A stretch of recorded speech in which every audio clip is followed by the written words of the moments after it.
Eu sou conselheiro aqui da associação, sou formado na Poli Produção 76, tenho uma empresa de consultoria e colaboro aqui na associação coordenando um programa chamado Profissional do Futuro. Esse programa visa uma percepção nossa de ex-aluno, que a formação é legal da Poli, mas faltam algumas coisas para você ter uma carreira legal. Então, esse programa visa complementar a formação necessária da Poli. A gente tem dois grandes trabalhos. Um chama Gestão de Carreira, que visa dar ferramentas para vocês gerenciarem carreira, desde autoconhecimento, escolhas, um programa de mentoring. E uma outra iniciativa chamada Curso de Capacitação em Negócios. Curso bem legal, e oportunamente, quem tiver interesse pode vir aqui e a gente dá mais informações. No programa Gestão de Carreira, a gente fala muito de um conceito de engenhosidade. Engenhosidade para nós é uma combinação de três tipos de inteligência ou competências. Uma é a inteligência analítica, que os engenheiros têm muito forte, né? Capacidade de modelar, de analisar, de descobrir padrões. Outra inteligência criativa, capacidade de gerar inovações, novas percepções, novas soluções, novos processos. E a inteligência prática, que é a capacidade de pegar isso que você projetou e pôr para funcionar. Então isso a gente chama de engenhosidade. Então a palestra de hoje, para nós é muito interessante, justamente por isso. Eu acho que ela pode contribuir muito na questão da engenhosidade. Vou apresentar rapidamente o professor Giancarlo da Silva Rego Pereira. Ele é doutor em engenharia de produção na Poli, palestrante na Fundação Vanzolini, tem dezenas de artigos, livros, tem muitos relacionamentos acadêmicos no Brasil inteiro, é palestrante na Universidade de Pittsburgh, ligado à FAPESP. Então, uma pessoa com uma bagagem muito interessante, muito rica. Deixa aí. Obrigado, professor. Bom, boa noite, pessoal. A turma aqui imaginando que vocês tiveram ter tido aula hoje o dia inteiro, né? A garotada está aqui em peso, depois da aula ainda tem que assistir uma palestra. Se isso for verdadeiro, o Brasil me dá pelo menos um pouquinho de esperança ainda. Vejo aqui um monte de rostinho jovem. Com quem que eu estou conversando? Quem é civil aqui? Levanta o braço, por favor. Só para eu ter uma ideia. Produção. Um só da produção, mecânica. O que mais? Naval. Ninguém da naval. E outros. Pessoal do fundo, ninguém levantou o braço. Por timidez ou... São de onde? Química. Oi? Química. Química. E você, jovem? Eu não sou daqui. Não, que levantou o braço. Química. Química também. Você? Não sou daqui. É de onde? Mas qual a formação? Administração? Administração de dados e administração. Tá. Muito bem.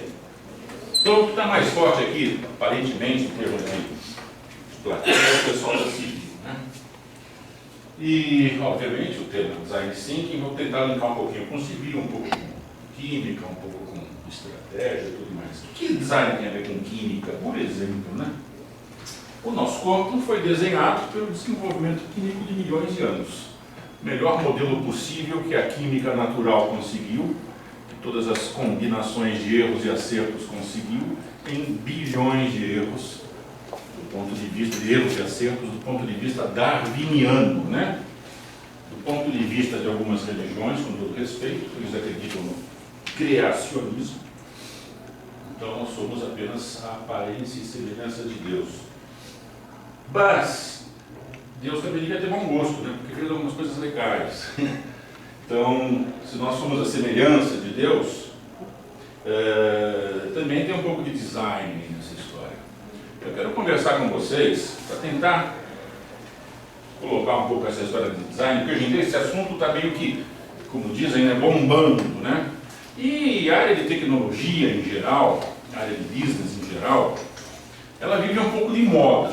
E vocês, com o tempo, vocês vão ver lá na frente que ela tem as suas modas. Estatisticamente mesmo falando, né? Você tem aquela curva lá, né? Você vai encontrar a moda, né? Ninguém ainda linkou a moda da estatística com a moda de fashion, mas tem modas. Então nós passamos uma época aí, bons anos atrás, não sei se vocês lembram da reengenharia, depois outsourcing, depois gestão de alto desempenho, até tem um livro que eu escrevi sobre isso, que é alto desempenho, né? Então, estatisticamente, alto desempenho é você estar acima da média. Pronto, não é fácil, né? Agora tem um caminho para você chegar lá. E agora, entre outros assuntos, né? Você tem o Canvas, que está aí também todo mundo falando do Canvas, né? Até o pessoal mistura um pouco com design, né? Porque o Canvas também é uma modelagem, um pouco de modelagem de negócios, bem apropriada para startups em geral. Que é um modelo bem legal, desenvolvido por um cara chamado Alexander Osterwalder. Nossa, né? Mas é legal. Canvas, na verdade, tem alguém da informática aqui, colega ali, tem mais alguém aqui de engenharia eletrônica. Canvas é uma linguagem de HTML, não é? HTML5, não é? Tem um negócio lá, chama Canvas. Eu fui buscar, falei, pô, mas de onde vem esse nome, né? Canvas. Daí fui buscar, encontrei isso em linguagem de programação. Na verdade é uma formatação de um certo tipo, uma certa categoria de programa. E esse Alexander pegou o Canvas e formatou lá algumas ideias bacanas para desenvolver startups, né, que as empresas estão começando, principalmente. Ele tem alguma semelhança, às vezes, com design. Mas o design, ele pega um pouco também do lado, que eu acho bacana desenvolver, principalmente para o engenheiro. Daí falam, mas o engenheiro é um cara forte em métodos quantitativos, lógico, né? Depois a gente toma uma paulada 20 anos com essa história. Né? Vocês não tiveram um professor que eu tive, né? Estatística era um professor, lembra o professor Fadigas? Morreu há pouco tempo, que pena, né, tadinho? Fadigas era uma coisa. Depois teve o professor Oliveira, depois teve tantos outros, né? Nossa, estatística era um negócio assim terrível. E estatística, quem me deu, acho que a melhor definição de estatística foi o professor Oliveira. Pedro Oliveira, tem nome no meio que me deu branco agora. Estatística é a arte de torturar os números até que eles confessem. Nada mais do que isso. E não é. Então se a gente tem uma cabeça boa com métodos quantitativos, com lógica, com formatação, etc. e tal, a gente pende, né?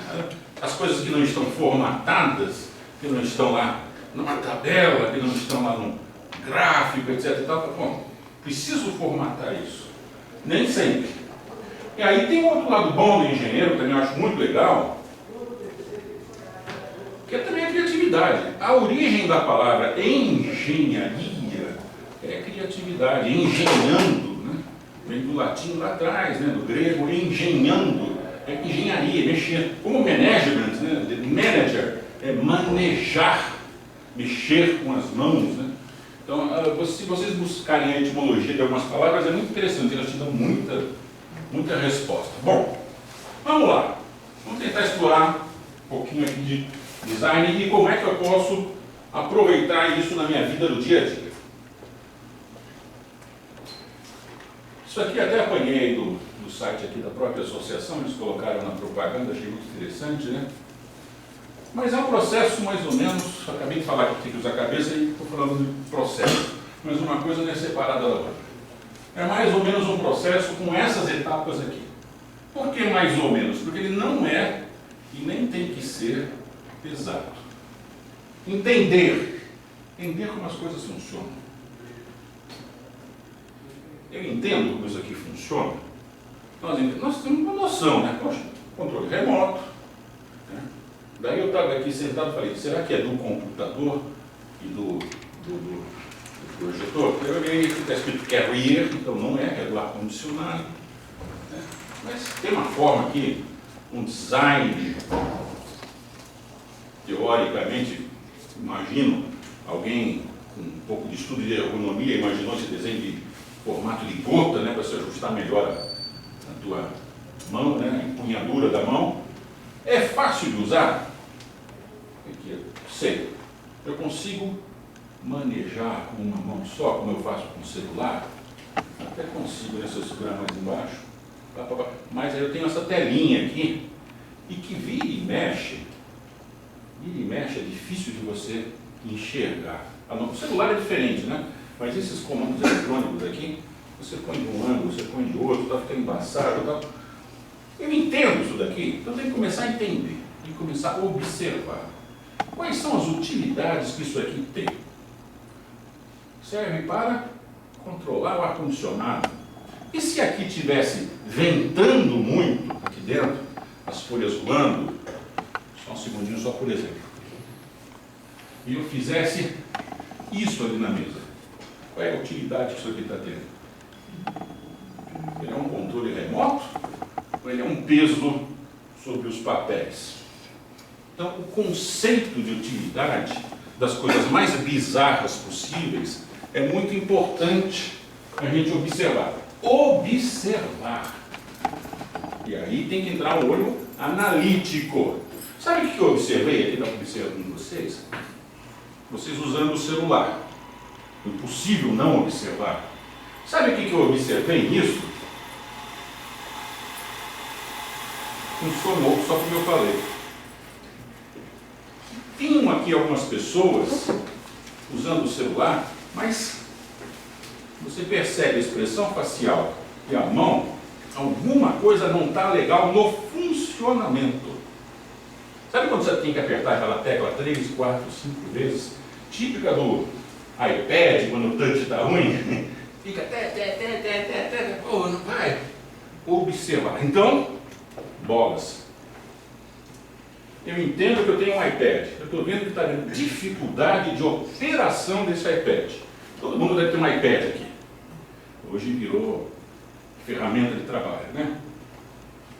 Celular, sem sombra de dúvida. Uma coisa dolorosa no celular.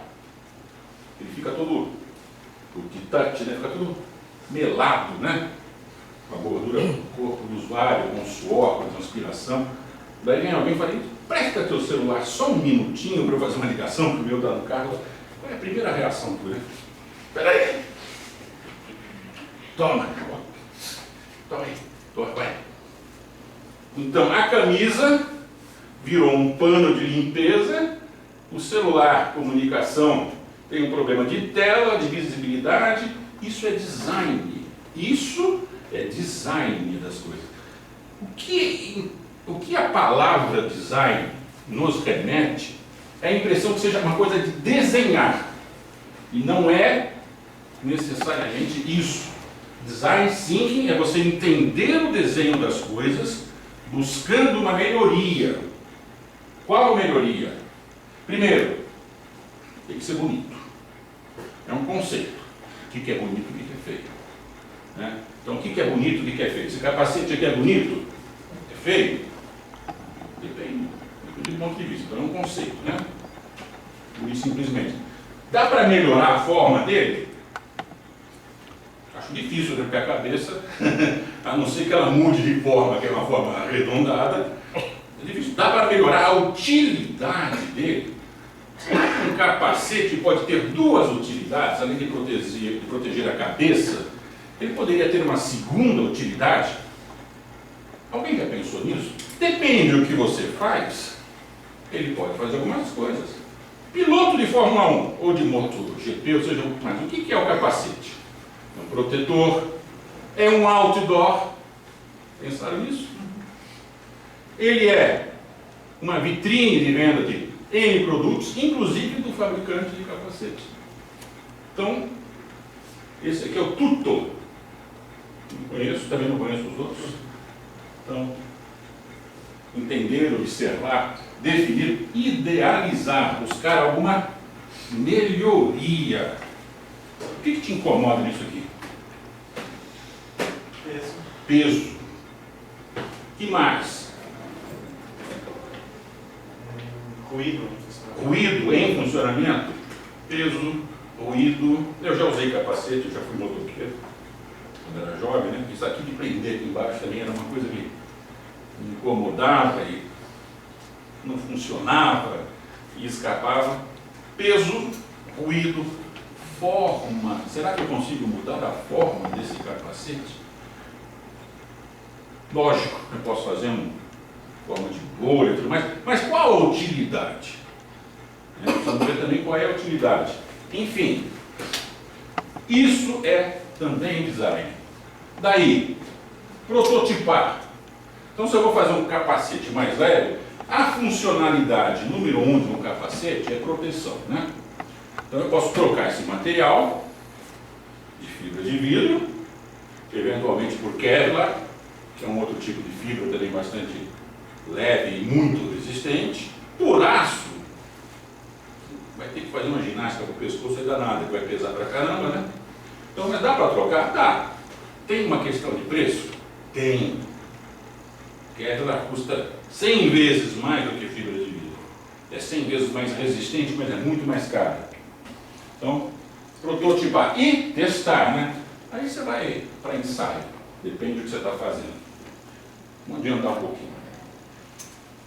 Bom, se nós estamos falando em mudar, né? Essa tal história da inovação também é outra febre, que essa veio já há algum tempo, continua e parece que não tem fim, né? Mas virou um pouco de nóia, né? Inovar, tem que inovar. O fato é que tem, né? Vejam a luta nos celulares, que é um mercado fabuloso, entre a Samsung e o iPhone. Hoje você tem até fã-clube desses aparelhos aí, um negócio assim incrível. E vocês vão encontrar um monte de gente que ama o Samsung, o S4 e outros. Tem um monte de gente que ama o Apple e não se discute, né? Você pode melhorar aquilo tecnologicamente. Por quê? Porque eles têm uma marca muito forte, eles têm uma ideologia muito forte. Eles dizem para o que eles vieram, né? O Steve Jobs, vocês já devem ter visto tanta história do Steve Jobs, tem tanto filme dele aí na internet, no YouTube, mas vocês devem ter visto um que ele fala, é um clássico, que ele fala que ele veio ao mundo não para fabricar eletrônicos, ele veio ao mundo para mudar o mundo. Veja só a pretensão, né? Graças a Deus, uma boa pretensão. Então, tudo começa em inspiração, não tem saída. Inspiração, gente, você tem que estar aberto, né? Tem que estar aberto. Inspiração. O que pode inspirar a gente no dia a dia a fazer coisas novas? Tecnologia, tem toda uma metodologia, business e tal. Mas tem que ter inspiração. Não tem por onde não imaginar. Mas vamos fechar um pouquinho, funilar um pouquinho isso daí. Imaginar algo que não exista antes, não existia antes. Senão começa a pensar em Shakespeare, começa a pensar em poetas gregos. Não é isso. O que não existe ainda parecido com esse capacete que eu posso utilizar? Então, tenho que ir fechando, aí entra um pouco de formatação, né? Fechando esse negócio. Botei aqui a fórmula do Einstein só para ilustrar, né? Foi pura inspiração. Energia igual a matéria elevada à velocidade. Velocidade ao quadrado. Você pode, da criatividade, caminhar para uma melhoria contínua, ou você pode, da criatividade, ir direto para a inovação. Então, inovação, se a gente conseguir mais ou menos localizar e colocar a inovação em determinada dimensão, ela é inédita, ninguém teve. Aí você começa a pensar, mas o que é que pode ser? Então é uma dimensão, é um estado, é um plasma. E ele é etéreo, porque alguém vai te copiar. Se fez sucesso, em um minuto vai te copiar. Então é inédito, ninguém tem. Então, se vão me copiar, qual é a vantagem? A vantagem é que eu saí na frente, né? E quando a gente sai na frente e fecha mercado, e forma mercado, é muito forte a tua marca. Os outros concorrentes vão imitar, mas a tua marca é muito forte. Quer ver? Ali, por favor, tira uma xerox para mim. É o que a gente ouve, né? Não é fotocópia. Às vezes a máquina é uma Canon, a maioria das vezes, né? Preciso fazer barba, estou sem gilete. Gilete? Que gilete, meu? Lâmina de barbear. As moças, com todo respeito, né? Ainda estamos aqui. O público feminino ainda é pequeno aqui na Poli. Tem só duas moças aqui que eu vejo aqui na sala. Mas a moça vai numa farmácia, respeitosamente, me dá um Mods. Não. Não existe isso. O Mods é marca, né? Absorvente higiênico. Leite moça no supermercado. Leite condensado. É leite moça. E por aí vai. São marcas que saíram na frente. Tem várias. Bombril. Daí você vai no mercado, no mercadinho de bairro, escuta, eu quero aquele Bombril, mas não esse, eu quero aquele que é o Bombril mais barato, que é o Assolan. Então, fez um nome muito forte. Então você acaba dominando o mercado, agrega valor. A inovação ela tem que agregar valor. Para quem? Para todo mundo. Ok? Então você pega a cadeia produtiva, lá do zero, qual é o início, o start da cadeia produtiva do Bombril? É um minério qualquer lá na mina, né? Aquilo passou por uma série de caminhos, virou automóvel um dia, virou chapa de aço um outro dia, até um dia virar palha de aço, né? Que é o Bombril. Na verdade, palha de aço é aquela um pouquinho mais grossa, né? Oi? Esponja de aço, né? Palha de aço também existe, ela é um pouquinho mais rústica para assoalho em geral.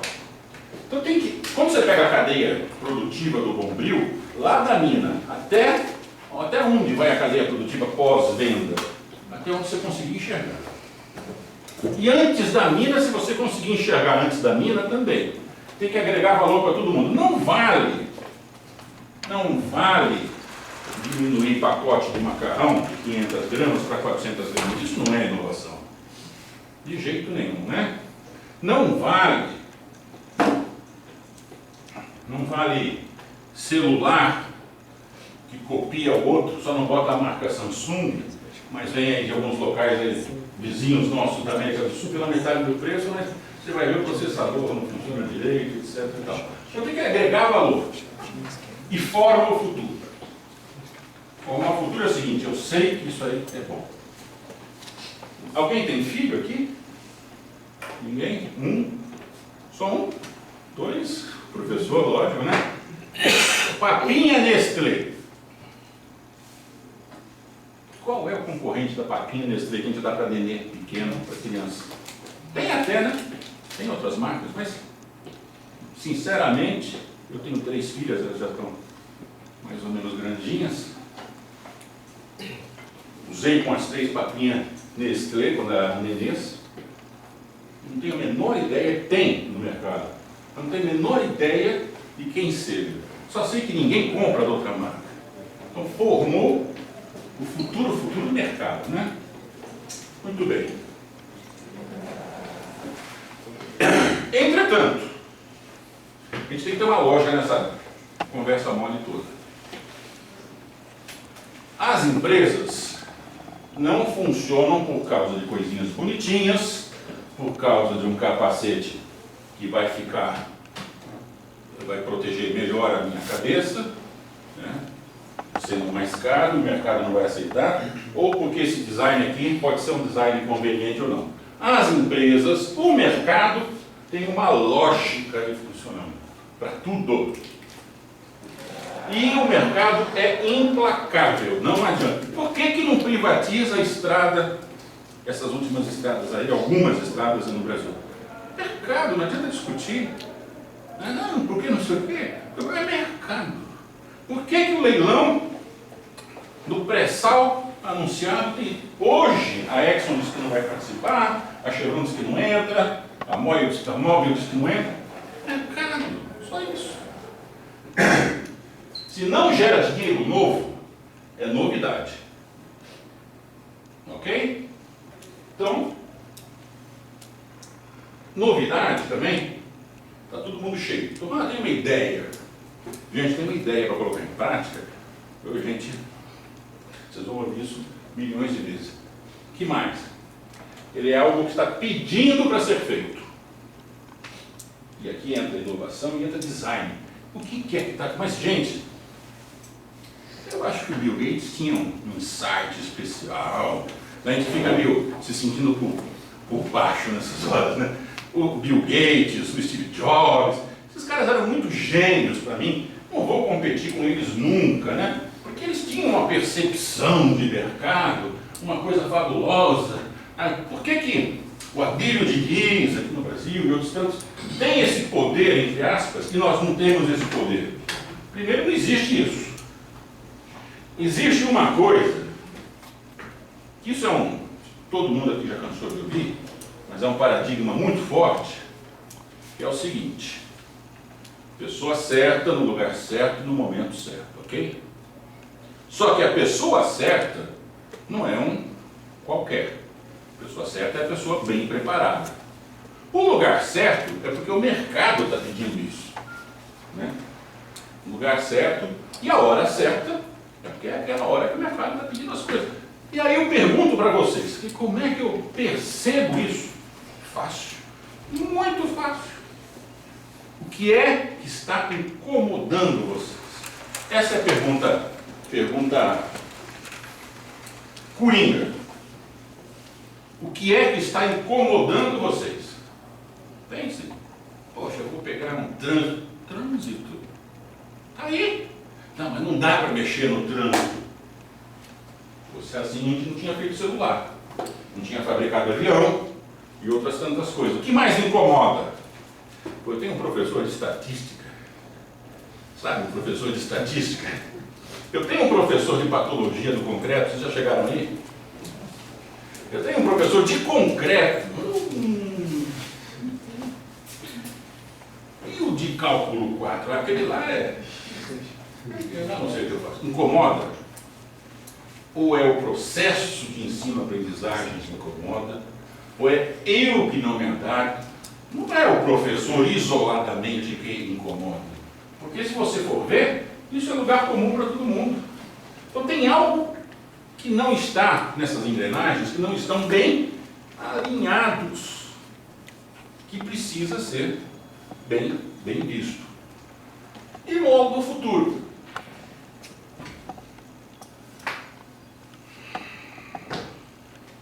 O celular moldou o futuro para o celular? Muito, né? Hoje a pergunta que eu gosto de fazer é a seguinte: na verdade, o que nós temos aqui na mão? É um celular?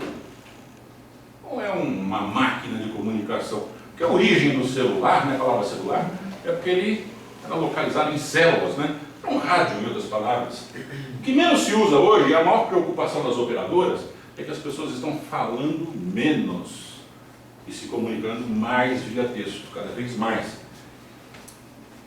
Então, será que a Apple deu uma mancada? Será? Que sentido, gente? Se o mercado está se comunicando mais por textos, por WhatsApp, por Waze, trânsito, por Google Maps para localizar um local, se a comunicação ela é mais tela, ela é mais visual e menos ouvido e fala, então a Apple está correndo perigo. E por que ela está correndo perigo? Porque a tela da Apple é pequena dos celulares em relação aos celulares Samsung. Não é à toa que dizem, não sei até que ponto, porque tem estatística para tudo, né? Estatística é aquilo que eu falei, né? Vamos torturar os números até que eles confessem. Dizem que a Samsung hoje já passou o iPhone, não sei. Tem estatística para tudo. Outro dia eu vi um cara na televisão, pessoal preservacionista, né? Qual eu tenho muito apreço e tudo mais. Apareceu um cara falando: olha, porque só tem dessa baleia aqui, só existem 1.735 baleias dessa no mundo inteiro. Eu falei: caramba, como é que ele contou isso daí, né? Quem contou? Como é que eles calcularam isso? Né? 1.735 baleias. tipo tal, no mundo inteiro. Lógico que você pode fazer uma série de cálculos aí, extrapolar, você pega uma determinada região, mas no mundo você tem as correntes marítimas que mudam, as temperaturas, mas eu achei meio chute, né?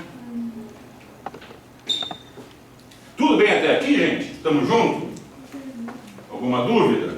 Silêncio é muito perturbador, né? A gente não sabe se todo mundo não entendeu absolutamente nada, né? Ou entendeu absolutamente tudo. Então, vamos em frente. Conceito. O que é conceito? Eu tenho um conceito sobre uma coisa, acabei de falar de estatística, né? Conceito, ele é um consenso. www é World Wide Web. Então, existe um consenso. Conceito de produto, que é um conceito que todo mundo aprendeu, até ontem, até vocês devem aprender, que produto é uma coisa física. Né? É um bem, vai falar isso com um contador e com um economista, é um bem tangível. Produto é um bem tangível. E serviço é um bem intangível. Eu queria tirar essa palavra produto dessa jogada. Não existe mais produto. Isso aqui é invenção minha. Invencionice minha. Está em teste. Está na bancada. Só existe serviço. Mas como, professor? Isso aqui é serviço? A pergunta é, para que serve isso? Não o que é isso. E aí nós estamos dentro de Design Thinking. Para que serve isso? Isso aqui é um capacete. Beleza. Para que ele serve? Olha, eu vou te falar. Se eu for num estádio de futebol, estava pensando assim, uma segunda utilidade para ele. Não é exatamente isso. Mas eu vou no estádio de futebol. Ainda não no padrão FIFA, no padrão Brasil antes. Vou lá na geral, tudo cimentão, tudo sentado. Eu não vou botar ele ali, ó, vou sentar em cima do capacete. Pelo menos eu fico um pouquinho mais alto, até onde eu aguentar, né? Então ele é um serviço, ele é um produto que me presta serviço. Qualquer coisa que vocês tenham, uma caneta, um bloco de papel, um celular, um iPad, ele está lhe prestando um serviço. Se ele não te prestar serviço, ele é inútil. Então o produto desaparece dentro desse conceito. É uma questão de consenso. Faz sentido isso, gente, que eu estou pirado com silêncio assim? Ou é não? Professor, me ajuda, professor? Tá certo. Tá bom. Obrigado. Está mudando a economia. Pois é, essa é uma longuíssima discussão. Se a gente for entrar nisso, nessa discussão, a gente não vai encontrar fim, né? Como é que é medido o PIB, etc e tal. Oi. Um aspecto muito relevante desse conceito, quando existe produção ou serviço, é uma crescente tendência, sobretudo em ambientes empresariais, em que você não compra um aparelho de filtragem de água, você compra um serviço de locação daquele aparelho, mesma coisa com impressão, você não compra uma impressora e o cartucho de tinta, você compra impressões. E aí a empresa se responsabiliza e assim por diante. Mas eu ainda quero. São serviços. Eu quero um pouquinho mais para frente disso. Eu quero ficar só no serviço. Se eu não pensar só em serviço, eu ainda estou no produto. Então eu estou nessa de, para mim, é serviço. O que vocês estão fazendo aqui agora? Tendo uma palestra, isso é um serviço tradicional, né? Vocês estão sentados onde? Não, eu estou sentado numa cadeira. Aquele cara lá falou que isso aqui não é bem, que isso aqui não é produto. Qual é a utilidade dessa cadeira? Você sentar. Está boa? Está confortável? Está doendo as costas? Qual é o serviço que ela te presta? Ergonomicamente ela está bem desenhada? Ela é boa também para quem comprou as cadeiras? Preço bom?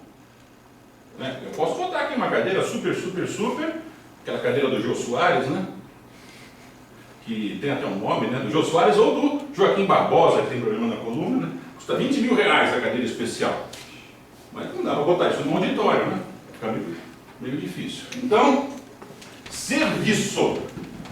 Você só será, desculpa a minha intromissão e desculpa a minha invasão no futuro de vocês só serão bons, vocês só serão pessoas atrativas para o mercado de trabalho, quando vocês forem muito mais do que vocês é. Para que é que vocês servem? Ah, eu faço não, isso todo mundo faz. Quando você der valor pela sua diferença e não pelo que você é, você vai ganhar não pelo que você é, você vai ganhar pela sua raridade. Isso é um serviço. Ouro. Por que ouro é tão caro? Porque é raro. Porque você usa ouro em alguns processos industriais, principalmente eletrônicos. Você usa diamante em alguns processos industriais, mineração. Então ele é raro e é caro. É caro para extrair e é caro no seu uso.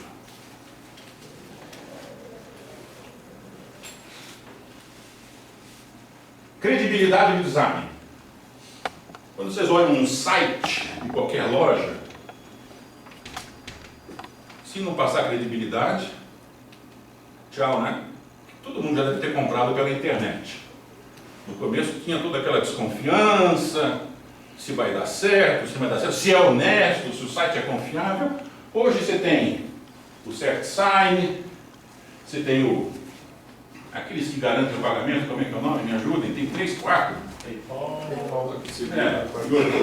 PagSeguro e tal. Se a empresa não te entregar, você reclama não com a empresa, mas com esses outros provedores, eles te devolvem dinheiro. Mas você não quer saber disso. Quando eu compro num lugar, eu não quero ter a garantia de ter meu dinheiro de volta. Eu quero ter a garantia de receber meu produto, bolas. Senão eu vou na loja e compro. Então eu vou comprar um livro, vou comprar uma geladeira, seja lá o que for, o que eu quero é o produto. Até porque comprar pela internet é mais barato, né? Do que na loja.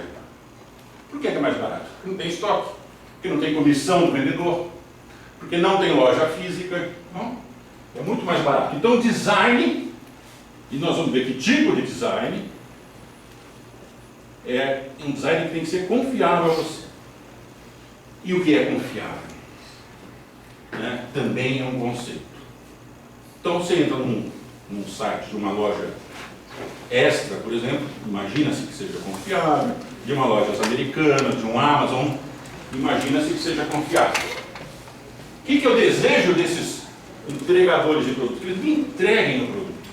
Se tem o pague garantido lá, beleza, mas acima de tudo eu quero o produto. Design num site, gente.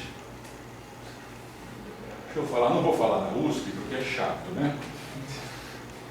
A gente está no site de alguma escola que não seja a USP. Não vou falar nomes também porque, gente, é aquele ditado, né? Casa de ferreiro, espeto de pau. Essa semana, ou a semana passada, eu precisava consultar, não vou falar o nome, fica chato, mas o site de uma grande universidade, encontrar uma coisa lá, é impossível. É impossível.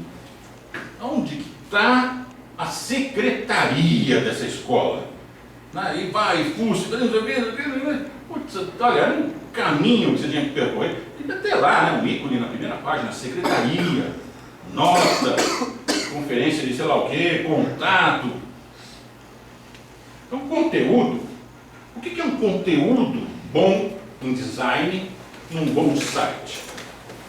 Ele tem que ser útil, tem que ser bonito também, agradável aos olhos, mas tem que ser útil. Eu não diria que a gente chegaria ao extremo de um site como o Google, né, que eu acho que é o radical dos radicais. Qual é o site do Google?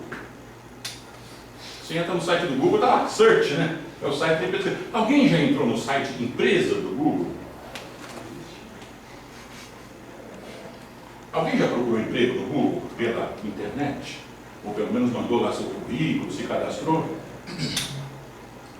Não. Por que vocês não sabem onde fica o site do Google? Mas o Google tem um site. E muito legal, hein? Muito legal. Onde é que vocês vão achar isso? No search. Lá embaixinho. Embaixinho lá tem um negócio escrito lá, privacidade, não sei o que.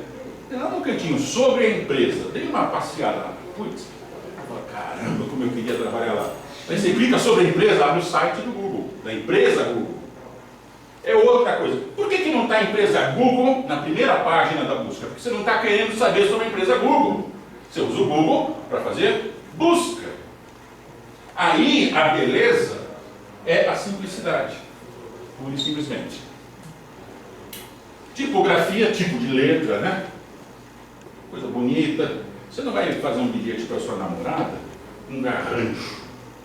E nem vai mandar alguma coisa romântica para sua namorada, embora o pessoal manda, né? Pelo WhatsApp. Ah, querida, hoje estou lembrando de você. Gente, personalizem a situação. Personalizar é botar a mão, né? Então faz um bilhete. Querida fulana de tal, minha namorada tem nome, né? Os rapazes mais tímidos, né? Querida fulana de tal, hoje acordei pensando em você. Mentira, você escreve nada. Acordei pensando em você, comprei flores, tal, estou te mandando. Nossa, garantido mais um mês, pelo menos, de namoro. Tipografia, consistência, né? É verdade isso? Voltando ao site, navegabilidade. Ah, meu Deus do céu, que coisa horrorosa. Estou para encontrar, tem alguns que são muito bons. Mas vocês sabem de cabeça os usáveis ou não. Usabilidade, questão de uso. Tecnologia, é o que está por trás. Back office. Velocidade, aí depende de vários fatores, né? Depende da tua máquina, depende do provedor. Quem é que tem aparelho 4G? Já comprou aqui? Já contratou 4G? Ninguém? Ninguém? Nenhum? Por quê? O que vocês estão esperando? Eu desconfio, mas o que é que vocês estão esperando? Está faltando alguma coisa?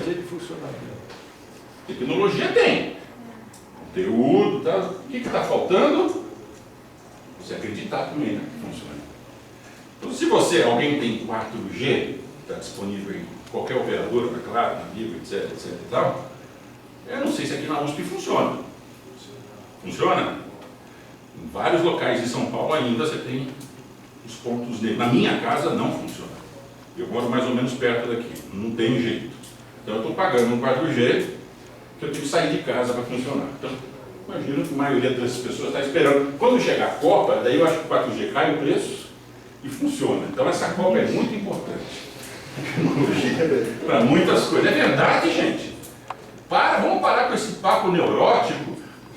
O dinheiro devia estar em hospital. Lógico que devia, na educação, hospital, de segurança e tal. Mas se não tiver a Copa, não vai estar dinheiro nem nesses lugares e nem a Copa. E daí não vem tecnologia, não vem nada. Então, vamos torcer para que a Copa dê certo, já deu, né? Velocidade, interação, portabilidade, uau! Quando essa maquininha aqui saiu, inventaram essa maquininha, eu fui um crítico voraz dela. Não vai funcionar, não vai pegar, mas ela funciona. Qual é a grande utilidade dela? Portabilidade. Que é o celular, só que ali um pouco mais de recurso, né? 10 coisas que não são leis, tá? São discussões. O design muda uma empresa. Falar de empresa, vamos falar de produto. Automóvel. Automóvel econômico, a preferência nacional. Que é aquele carro com motor de 1 a 1.0 a 1.8 no máximo, sedanzinho básico, trio elétrico, adoro esse nome, trio elétrico. Meu carro tem trio elétrico. Espelho, direção, não sei o que, trio elétrico. Mas essas coisinhas já viraram um padrão, né? Motor virou uma commodity, né? Motor da Ford, da GM, da Fiat, da Volkswagen, motor 1.0, 1.6, as peças são intercambiáveis, você encontra em qualquer mecânico. Então, caramba, se esse automóvel popular, econômico, ele virou quase de uma commodity, o que eu posso fazer para ele ficar diferente? Tem a diferença de preço é R$500, R$600, depende, né? A diferença de preço é pequeníssima, né? Então, o que é que eu tenho que fazer para ele ficar diferente? Para eu conquistar, eu estou chegando agora no mercado, imagina, quando a Ford está aí há 100 anos, a GM está aí há 100 anos, A Volkswagen está aí desde a Segunda Guerra praticamente, né? A Fiat, idem, entre idas e vindas. Estou chegando agora, o que eu tenho que fazer? Hyundai, o que eu vou fazer para ganhar esse mercado? De carros populares e econômicos. Vou dar mais garantia? O outro também dá, como todo mundo fez. Vou dar revisão programada com preço fixo? Não. O outro também dá, como todo mundo fez. Vou ter uma rede de concessionária maior? Não vou conseguir, como não consegui. Isso é uma questão de tempo. Mecânica é commodity. Como é que eu vou ganhar um cliente? Design. Pura e simplesmente design. Então ele é muito mais do que somente coisas ou fotos bonitinhas, né? Ele traz, qual é o benefício que um design de Hyundai traz? É bonito, é gostoso de ver, é agradável aos olhos. Por que eu vou ter um carro feio se eu posso ter um carro bonito, no meu conceito? Porque esse conceito de beleza é, obviamente, né? Cada um tem um ponto de vista, mas existe um certo consenso, como eu coloquei lá atrás, sobre o que é bonito, sobre o que não é bonito. Fluência, não telas. Fluência quer dizer, conversa, não faz o usuário pensar. Entrando em outras mídias, né? Você entra num site, você não tem que pensar muito, né? Ele é amigável. O que é um site amigável? O que é uma linguagem amigável? É intuitivo, né?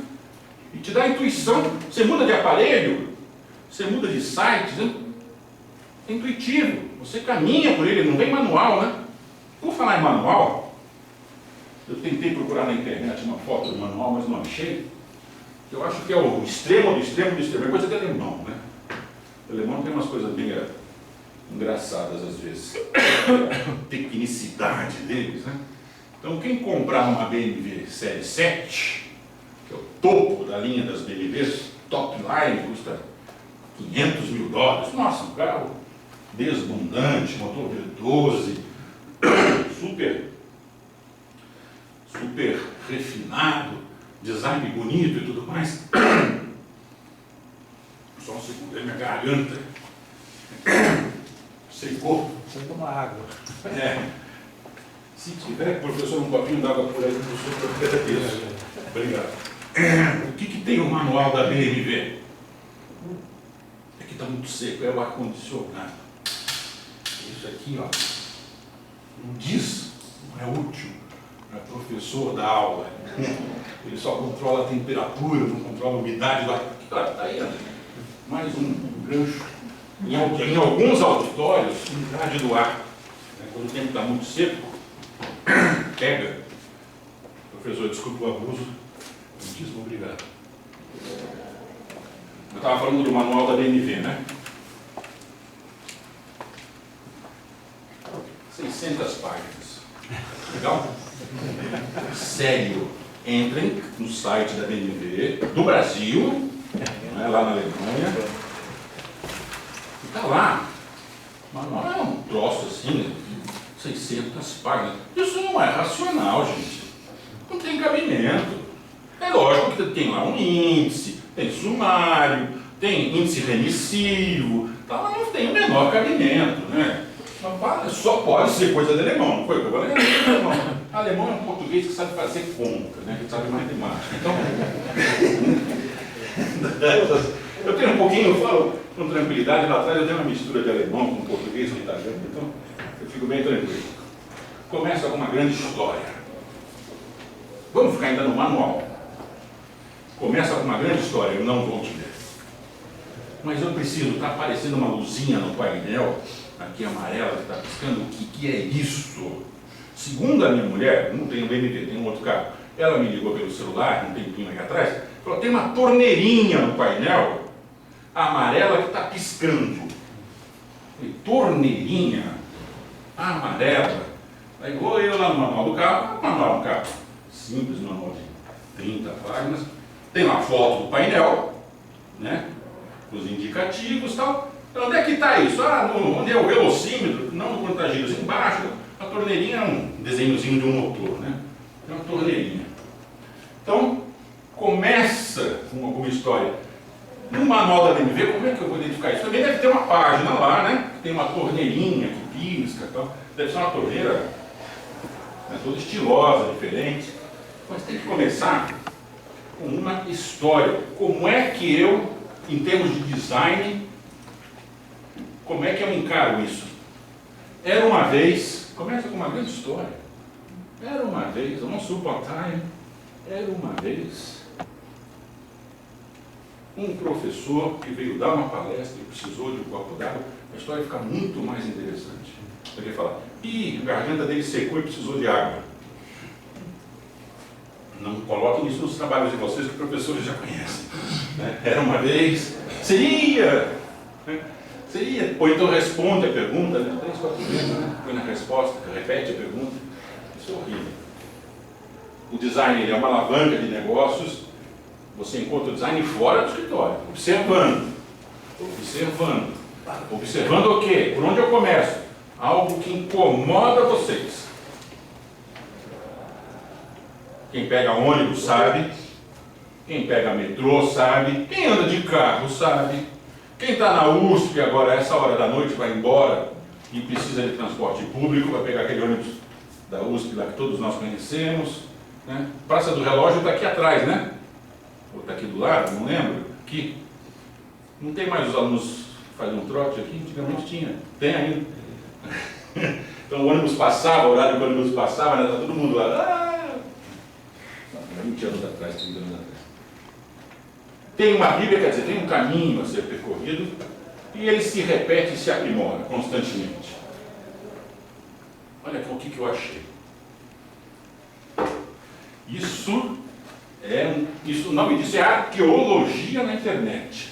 Adoro, todo mundo faz arqueologia na internet. Isso é um computador, um PC, olha o que está escrito aqui, ó.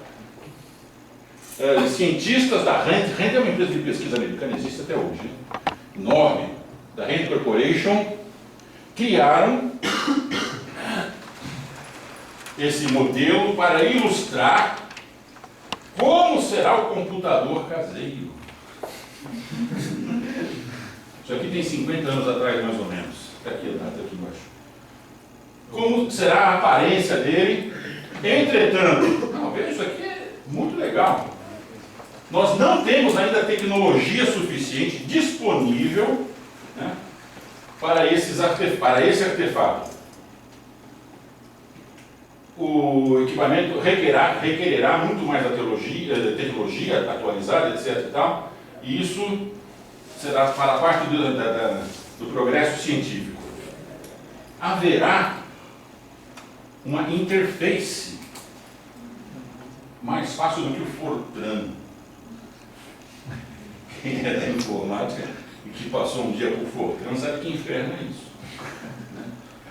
E que será muito mais fácil de se trabalhar. Mas o que eu quero dizer com isso aqui é o seguinte, gente. Também não existe essa história das invenções milagrosas, miraculosas. Ok? Então nós temos hoje, se vocês têm um celular aí na mão, você tem um iPad ali, existe um laptop aqui, existe uma evolução para isso, ok? Esse negócio do gênio que apareceu, o gênio da lâmpada, e inventou, a internet é um negócio muito antigo, que foi disponibilizado na Primeira Guerra do Golfo. Lógico que não é a cara que ela tem hoje, mas ela é bem antiga. E esse computador aqui, caseiro, ele existiu. Se você entrar na página da Rand Corporation, essa foto está lá. Olha o monitor dele, os caras pegaram uma televisão, naquelas antigas caixotão, pendurado na parede. Eu só não consigo entender o que eles faziam com esse timão aqui, né? Isso é um timão, né? Um timão que não é o Corinthians, um timão do barco, né? Para que servia isso? Olha a impressora já tinha, tal. O que tem aqui de oscilômetro? É a cara do doidinho, é o doidinho aqui. Então, esse aqui é campeão. A impressão minha está escrito que eles previam isso para o ano de 2004. Está escrito. Não, você vê que coisa incrível. Que você vai ter o computador disponível para o ano de 2004. Olha, incrível. Incrível, aconteceu até um pouco antes, né? 2004, você já tinha bastante coisa funcionando. Design thinking é isso, gente.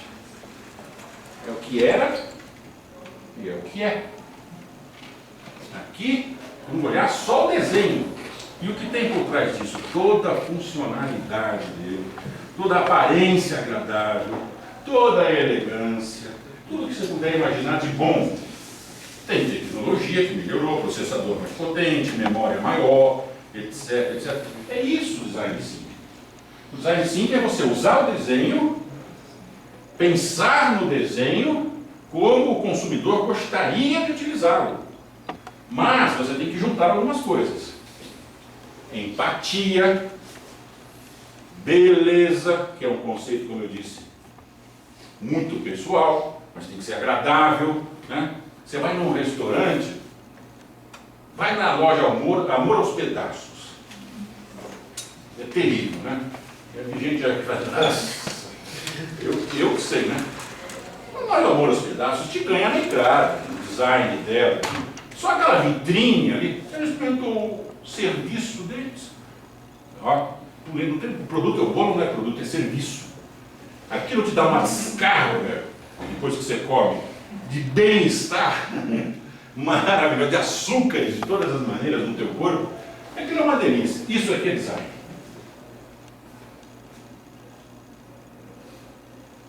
Primeiro passo, fazer um data mining. O que é que o meu cliente quer? Ok?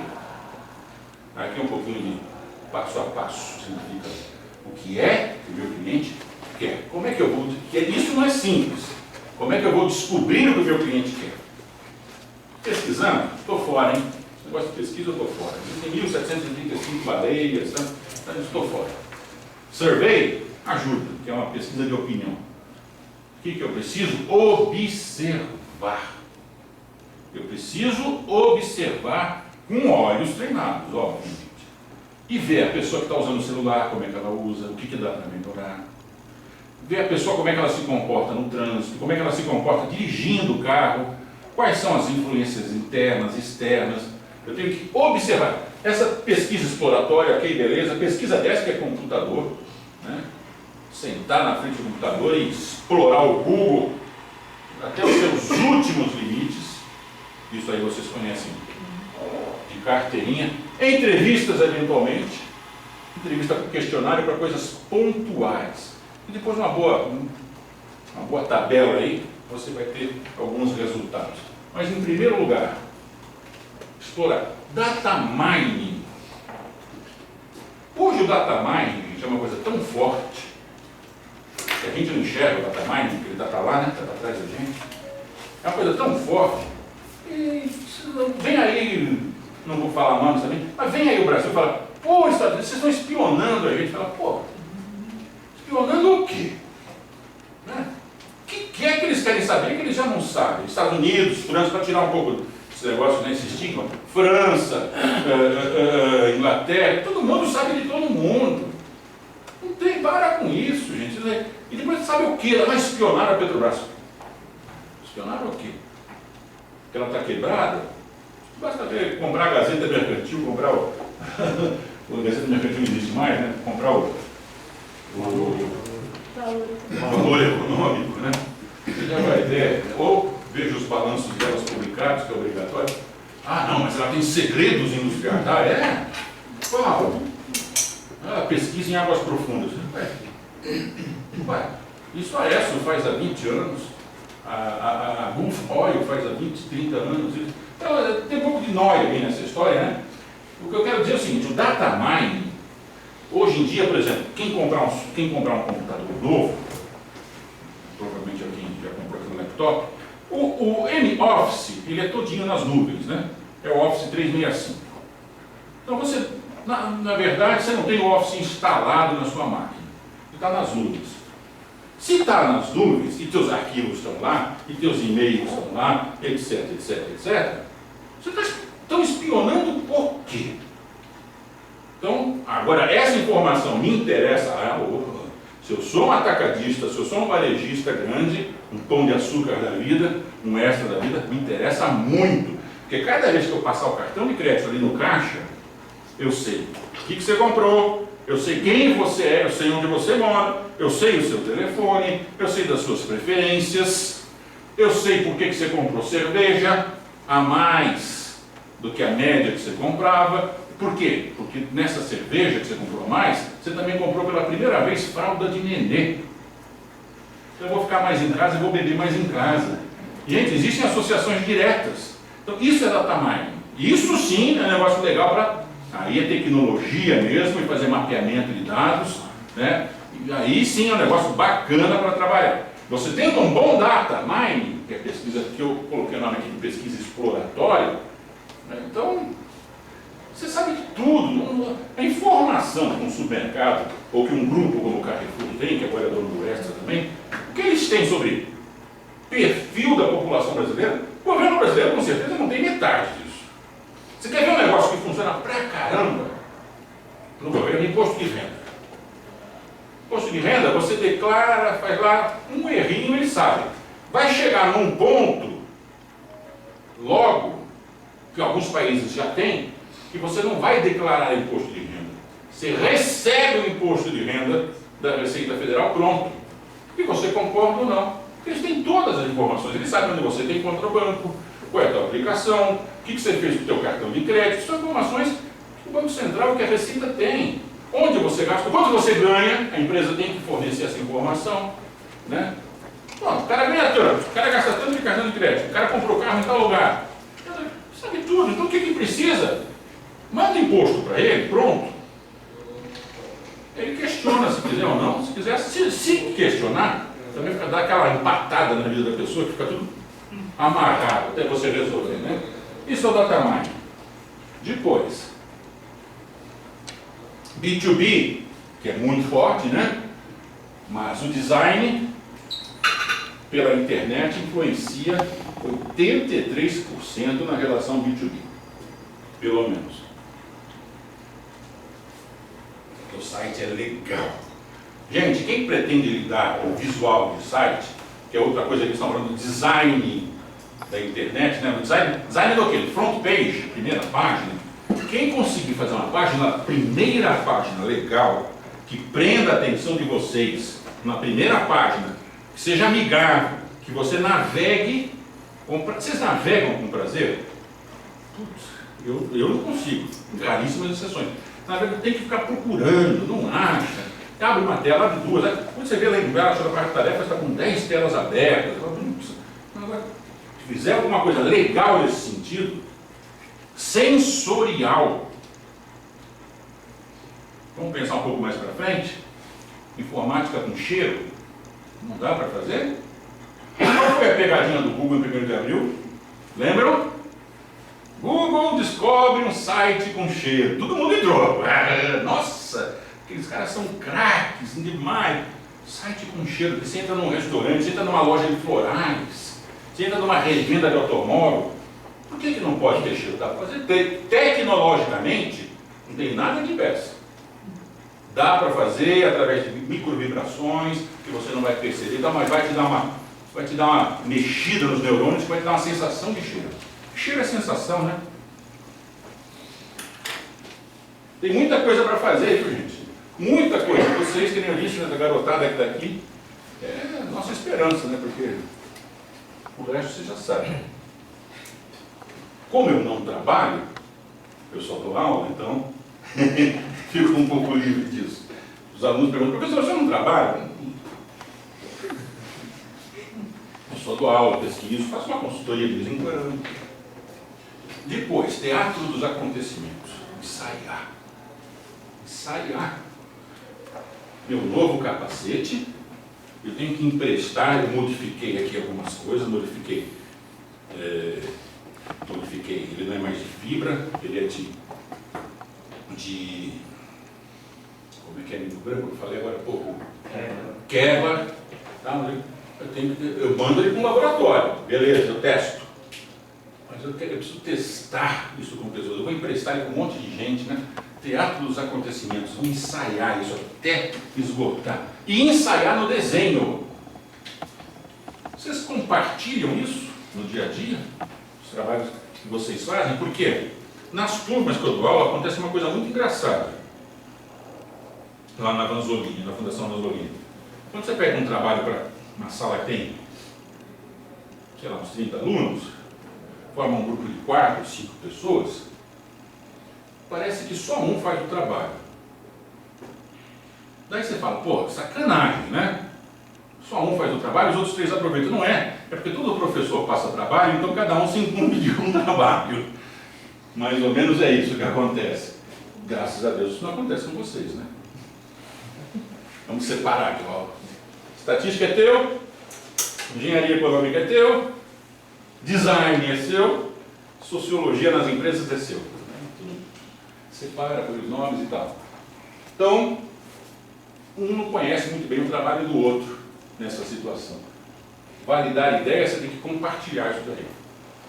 Brainstorm, sabendo fazer. Sabendo fazer. Brainstorm. 2. Work Creation. Ele é uma sala antecessora do laboratório de prototipagem. Então vamos criar um papel, vamos utilizar um pouco de impressora 3D, que hoje em dia está aí, graças a Deus. Outro dia eu conheci uma impressora 3D, dessas últimas que estão chegando, nossa, negócio impressionante o que elas estão fazendo. Estão fazendo peças móveis, reproduziram um relógio, não pequeno, um relógio de um bom tamanho, com quase todas as peças móveis funcionando. Gente, a prototipagem vai acabar com o metalúrgico, né? O cara que ficava na oficina de metalurgia e tudo mais. Work Creation é uma sala antes da prototipagem. E a prototipação, né? Tem que testar o produto, tem que ensaiar o produto, o design do produto, como nós estamos falando de design, né? Focar isso no design, e por aí. Quem é que conhece isso? Não é da época de vocês. Os dois juntos. Para que serve uma caneta Bic e uma fita cassete? Né? Aí, ó. Canetinha Bic e uma fita cassete hoje em dia só tem para em casa, eventualmente, colecionar alguma coisa. Tá? Porque depois da fita cassete ainda veio o CD, que hoje também está desaparecendo, né? Tem os pendrives, tá? As mídias eletrônicas. Mas os caras, quando inventaram a fita cassete, não pensaram que a canetinha era ótima para rebobinar a fita, né? Faltou um cara vender um rebobinador de fita. Então, qual é a utilidade da caneta? Qual é a utilidade desse capacete? Ele vai servir para me proteger, vai servir para eu sentar em cima dele em algumas ocasiões, que mais, né? Para eu esconder uma cola bem feita, ou para a sala e tal. Está no capacete. O que é esse capacete aí? Ah, eu sou motoqueiro. Não é teu caso, não. Então, o pessoal está rindo porque eles sabem o que rola, né, de cola criativa. Hoje em dia, com eletrônica, né, gente? Cola é um negócio que saiu do papel, desapareceu. Um dia eu estava dando uma prova, tinha um rapaz lá na sala, assim, né? Todo espichado, assim. Rapaz aluno, que eu já conhecia faz tempo, dando aula lá no Mackenzie, também eu sou professor. O cara espichado lá no canto e tal. Esquisito, com um boné enterrado aqui assim. Você já conhece, né? É velha, né? Falei, mas que coisa, o cara fazendo prova, espichado na cadeira, todo torto, com um boné enterrado aqui na cabeça. Né? Beleza. O que eu imaginei? Veja só como eu estou atrasado, né? Eu imaginei, ele está com a cola na aba do boné pelo lado de dentro. Está com espelho, né? Está com espelho, sei lá o que, né? Falei, vou pegar esse cara. Paraná. Peguei o boné. Veio um fio junto. O cara estava com uma microcâmera aqui, gente, aqui na aba de dentro do boné, um fio aqui por dentro da camisa, e alguém estava lá fora lendo a prova. Nossa, legal. Estava lendo a prova, né? E ele tinha umas placas aqui e tal, que eu acho que eram sensores, que dava sim, não sei o quê. E o cara estava lá embaixo no pátio, vendo a prova, estava né? Uma câmerazinha pequena, com pilha, bateria. Cola hoje é tecnologia. Não é só para desenhistas o design, né? Vamos desmistificar o design, que eu falei. Ele é para engenheiro, para administrador, para sociólogo, para psicólogo. Opa, senhor. A gente tem que lidar com sensações, com emoções, né? Com expectativas. Né? Teve aquela época também da qualidade total. Porque atender o cliente, expectativa do cliente. e não sei o que do cliente, né? Tudo mentira. Tudo mentira. A gente sabe como é que é o negócio. Tem a lógica econômica que eu falei lá atrás, na frente. Se não der lucro, para com essa história tudo para o cliente. É lógico que eu vou fazer o melhor possível, mas o meu lucro é fundamental. Senão não funciona. Observar. Aqui é um workshop de design thinking, de brainstorm, de ideação, de prototipação. Bota um monte de post-it. Não vamos confundir isso aqui com Canvas, hein, gente? Tem gente falando de design thinking e Canvas são primo irmãos, são irmãos. Tem algumas coisas em comum, mas tem nada a ver com Canvas. Aqui, ó, está prototipando usando o quê? Canetinha Bic, fita cassete, papel picado. Vamos, né, inventar. Pergunta: o que mais você valoriza no seu celular? Já que falando de desenhar, falando de criar, de inovar, o que mais hoje, que é uma ferramenta fortíssima como um celular, o que mais você usa? O que mais você valoriza no seu celular? Dá para fazer, para melhorar? Se você melhorar tecnologicamente, você tem que melhorar visualmente, tá? Você tem que anunciar, senão não vale. Por que todo mundo come ovo de galinha? Vocês já devem conhecer essa história, né? Porque a galinha, depois que bota o ovo, ela grita que nem uma maluca, né? Senão estava comendo ovo de pato, ou de pata, né? O pato faz ovo em silêncio, então ninguém sabe. Então, descobriu a tecnologia, vira isso em design na hora. O que é que mais vocês valorizam? Pensem. Para você, está legal do jeito que está? O WhatsApp está legal do jeito que está? O Waze, aquele de trânsito, vocês viram, né? A Google comprou o Waze por $1. E esse joguinho Candy Crush, como é que é o nome? Sabe? Pinóia, Candy Crush. Minhas filhas ficam penduradas nisso o dia inteiro. Os inventores, não os fabricantes, tá? Porque foi tudo vendido, né? Os inventores ganham de royalties $1 milhão por dia. Outro dia eu vi uma uma reportagem na televisão, na BBC. Tem psicólogo especializado, alguns caras também são rápidos, né? Em atender adolescentes ou pessoas com 20 e poucos anos, tal, dependentes de Candy Crush, né? Candy Crush, é isso, né? Porque o cara fica dependente, tem mercado negro de crédito. Porque tem que comprar aqueles créditos, tal, daí não pode, não sei porque, tem algumas coisas que impedem quando você gasta tudo o teu crédito. Eu imaginei, bom, eu faço uma conta nova de e-mail, não, daí minha filha está me explicando, não é assim que funciona, não adianta fazer outra conta, tal. Então tem gente comprando os créditos em mercado negro. Troço, olha, pai, vem aqui, vem jogar, vem como é que é. Deixa quieto. Mas é isso mesmo, né? Isso é um negócio tão viciante. Por que não aproveitar essa experiência em termos de design? Eu vi minha filha jogando, é um negócio idiota, com frutas, com não sei o que, você vai mistura banana com maçã, daí puxa a coluna da banana, aquilo vira um repolho. Eu não sei jogar, né? Nem quero saber, no próximo você olha aquilo e vai, mas qual é a graça disso? Essa é a pergunta.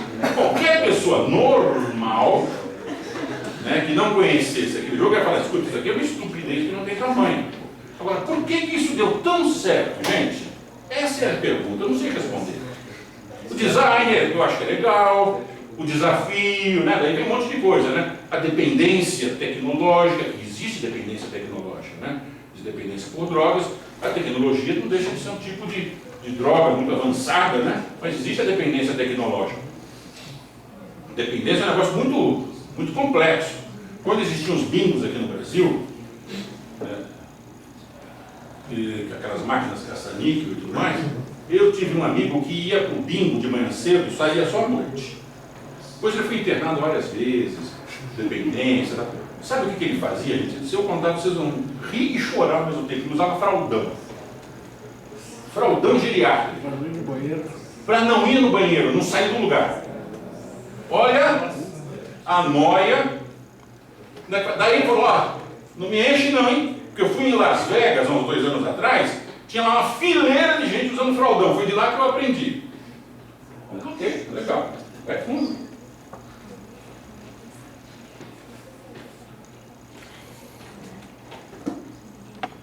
observando, você viu que alguém estava apertando, né, o botão do celular várias vezes. Por quê?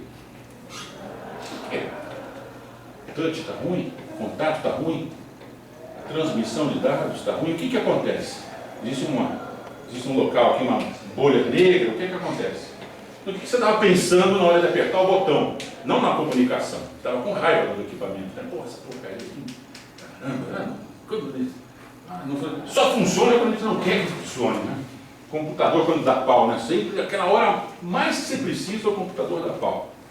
Como é que você se sentiu? Péssimo. O que dá para fazer para melhorar? Então, algumas coisas para não alongar muito mais. Saia da gaiola de ferro. Isoformismo mimético. Nossa Senhora, aí foi fundo, né? Nós temos o ser humano tem a característica de isoformismo, de copiar as formas e as cores das coisas que funcionam bem. Né? Então, carro, veio o Mini Cooper, lançou o Mini Cooper aqui no Brasil. Aquele carrinho, né? Todo compacto, bonitinho, pô, charme de carro. Um desenho lindo, motor bom, motorzinho ali, potente, pequeno, mas potente. Daí veio o Fiat, com o Topolino, tentou entrar na mesma linha. Já veio o Audi compacto, copia até o desenho, né? A tinta, a cor. Não. Isoformismo mimético. Tendência a copiar as coisas que dão certo industrialmente. Né? Empresas que trouxeram visão humana e subjetiva terão melhor poder competitivo. Qual é a empresa que traz visão humana? Nenhuma. Mas se você conseguir, parabéns. Assistência médica, você está ferrado. Operadora de telefone, você sabe como é que é quando precisa de alguma coisa. O dia que alguém te atender, esse foi o grande pulo do gato da Federal Express nos Estados Unidos há 40 anos atrás. Ela tinha um serviço de atendimento ao cliente, um saque, né, tradicional, que virou referência. Sabe por quê? Porque a questão principal delas era atender quem ligava lá, até para perguntar coisas sobre os pacotes FedEx. Então as pessoas ligavam para lá, escuta, de onde é? Aqui é a Federal Express. Onde é que fica a rua? A rua Travessa 1 da Luciano Valberto. Ó, tal, na USP e tal. Né?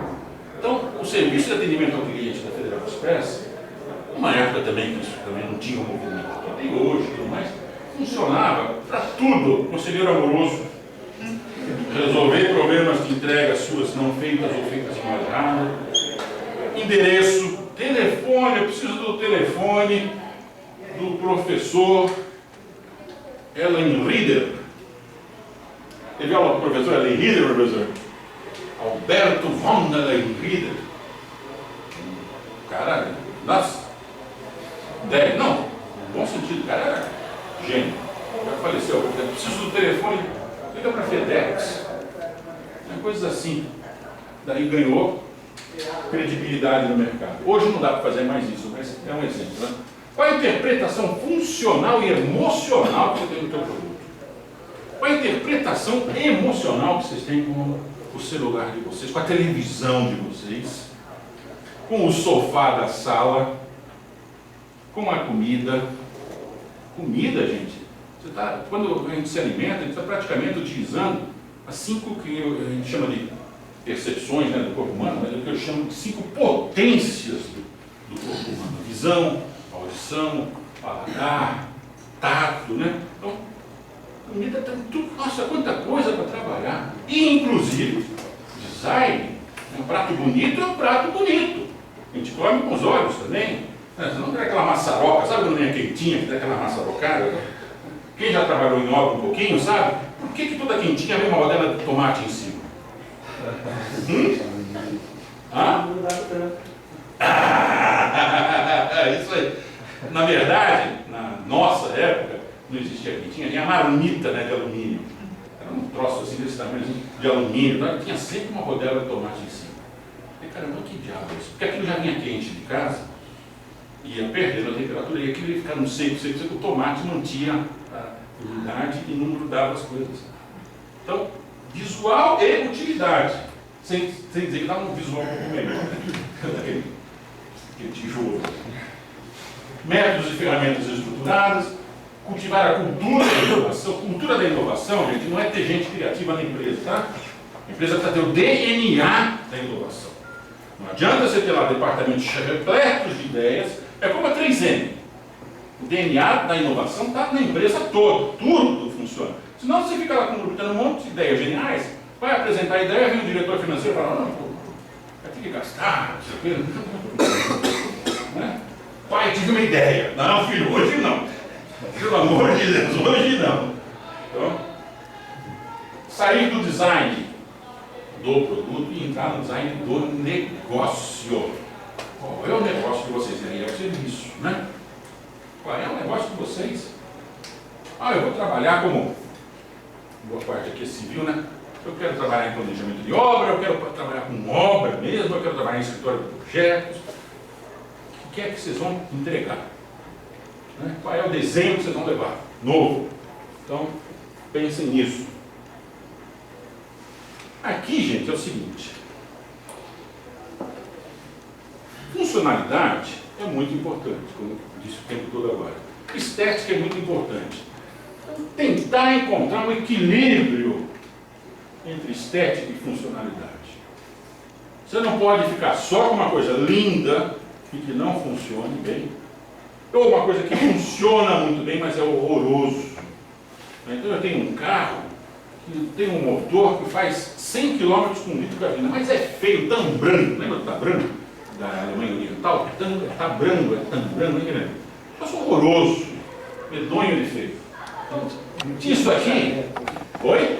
Não tinha marcha ré. Não tinha marcha ré, não tinha marcador de gasolina. Bom, os fusquinhas antigos também não tinham, né? Tinha uma alavanca ali no assoalho, quando parava o carro, você virava uma alavanca, você tinha mais 5 litros da reserva para encontrar um posto de gasolina. Isso é fusquinha década de 60. Moto é. Gurgel era de um politécnico. Oi? Gurgel era de um politécnico. Mas ele era maluco, o Gurgel era maluco. Né? Quem conheceu o Amaral Gurgel, eu era garoto, eu conheci ele. Ele era meio, tinha ideias geniais. Mas ele tinha lá umas. É design. Design zero. Na minha concepção. O bug dele foi um negócio que deu dinheiro para ele, funcionou bem. Bug Gurgel foi uma referência. Depois ele inventou de fazer uma tal de perua Kombi Gurgel. Você lembra da perua Kombi Gurgel? Só sei de foto. É um troço horroroso. Um negócio. O para-brisa dianteiro tinha 2 tamanhos, né? Uma placa de vidro assim, a outra pequena. Era um troço horroroso. E daí ele começou a fornecer para o exército, daí o exército cortou o fornecimento, ele quebrou uma longa história. Olha isso aqui lindo, né? Eu olho esse tipo de coisa, eu fico olhando qual foi o cientista louco, isso é coisa de gênio do mal, né? Não é gênio do bem, que faz um controle disso daí. Não tem o menor sentido. Ele não é funcional para ninguém, vai me desculpar, a não ser que você use isso todo dia, 10 horas por dia, sem parar, até você aprender. E nem é tão bonito assim. Ele tem um arzinho de sofisticado que ele tenta enganar, um arzinho de funcionalidade. Você vê que tem redundância de tecla aí aos montes, redundância de função aos montes, né?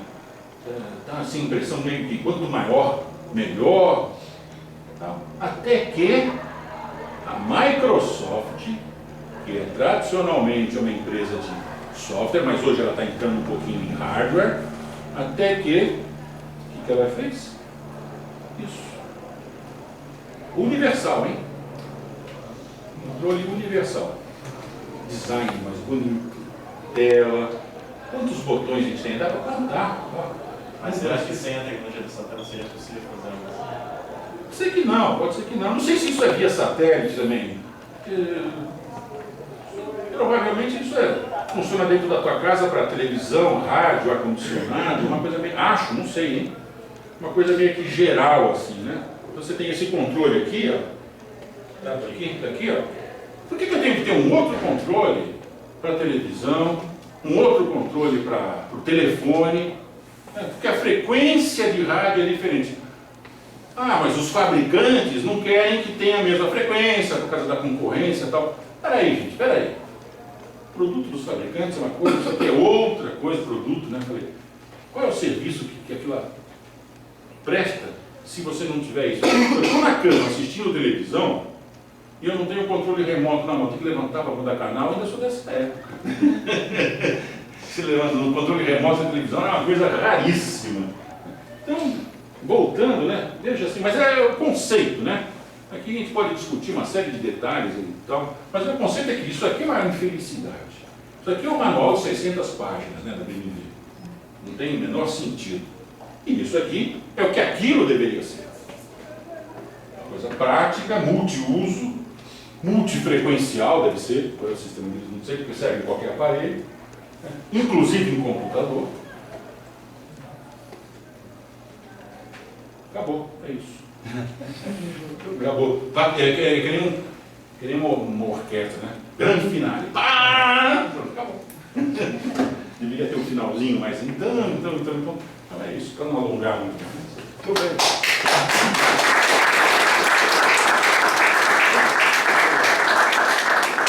À disposição, se alguém quiser perguntar alguma coisa. Né? Porque, lógico que surgem 500 incógnitas nessa hora, né? 500 perguntas, 500 dúvidas, não é uma palestra de um pouco mais de uma hora que a gente vai resolver isso. Eu estou fazendo meu pós-doc, o motivo de eu estar mexendo com essa maluquice aqui, é que eu estou fazendo meu pós-doc aqui na Poliprodução sobre esse assunto, Design 5. Então, quem quiser interagir comigo aqui, você tem todos os dados. Essa apresentação aqui, se o professor concordar, acabou de sair, eu deixo à disposição os slides, ou se alguém ficar sem, me passa um e-mail, eu mando, está em PDF. Mais uma pergunta aqui. Sim, pois não. Você mencionou o Gurgel. O Gurgel poderia ter sido um Hyundai brasileiro? Poderia. E o que faltava nele para ser, além de apoio do governo? Não, mas se vocês forem pesquisar a história da Hyundai, indústria, é uma história incrível. Vocês têm que entrar no site da Hyundai e ver a história da indústria. Porque a Hyundai é muito mais que automóvel, né? A Hyundai faz navio, faz eletrônicos. É um negócio monstruoso. É uma Mitsubishi da Coreia, exatamente. Ela é monstruosa. E não teve muito apoio do governo, não, quando aquele cara lá começou lá, aquele coreano lá, 2 metros de altura, não me lembro o nome dele agora. Sabe o que acontece? Eu acho que acontece no Brasil. Nós temos um pouquinho. Eu sou brasileiro, então eu falo isso aí, não. Que hoje também tem o politicamente correto, né? Tudo cuidado, vai ofender, cuidado, discriminação. Nós temos um pouco do complexo do Nelson Rodrigues, né, eu acho, que é o complexo de vira-lata. Por que o Gurgel não foi um grande fabricante? Poderia ser, ele era um engenheiro, politécnico, mais do que ele, não é só ele se cercou de uma equipe de bons profissionais, ele já tinha uma indústria lá em São Carlos, era a indústria dele, de bugs que funcionava bem, vendia bem e tal. Aí de repente a coisa deu uma desandada total, ele começou a fabricar umas coisas meio sem sentido, na minha opinião, perdeu o mercado, perdeu o design, daí embola tudo, né? Eu acho que no fundo, gente, aí eu só falo para todo mundo, hein? E eu sou vítima disso, idem, né? É esse nosso complexo de vira-lata, de achar que porque a gente está fazendo aqui não vai dar certo. E isso não tem sentido. Não tem o menor sentido. O Brasil não tem uma indústria automobilística brasileira. Nenhuma. A Coreia tem todas as indústrias automobilísticas coreanas, a Hyundai, a Kia. Sabe quando começou? Quando começou a indústria automobilística? Hyundai, 1960, exatamente gravada. A Hyundai já existia como indústria. Os primeiros carros, você entra no site deles, você vê os primeiros carros, umas coisas horrorosas. Aquele carro japonês da década de 60, né? Aquelas coisas, aqueles Corollas de 1960, você olhava aquilo e isso não vai vender nunca, mas com persistência, com insistência. Faltou para o Gurgel um pouquinho de sorte, tá, gente? Sorte. Isso é uma palavra que todos nós temos que amadurecer ao longo da vida. Existe uma coisa chamada estrela, que de vez em quando ela vai brilhar para você e às vezes não. Todo mundo. Alguns caras têm muita estrela, Silvio Santos e outros tantos tal. Tem muita estrela. Você pega essas cantoras de... O Ayrton, né? Quem? O Ike é uma outra história. O Ike é uma outra história, uma longuíssima história. Né? Ele foi muito mais usado do que, nessa história toda, do que imagino. Eu ia falar essas cantoras de funk que tem por aí. Tem uma aí que está fazendo um sucesso. Ela apareceu na televisão. Como é que é o nome? Anitta. Vocês já viram ela falando? Não tem dicção. Não estou falando do português dela. Mas brilhou a expressão. Ela e outros, esses sertanejos universais, né? A música que só tem vogal, né? Não tem nenhuma consoante. Todas essas músicas só tem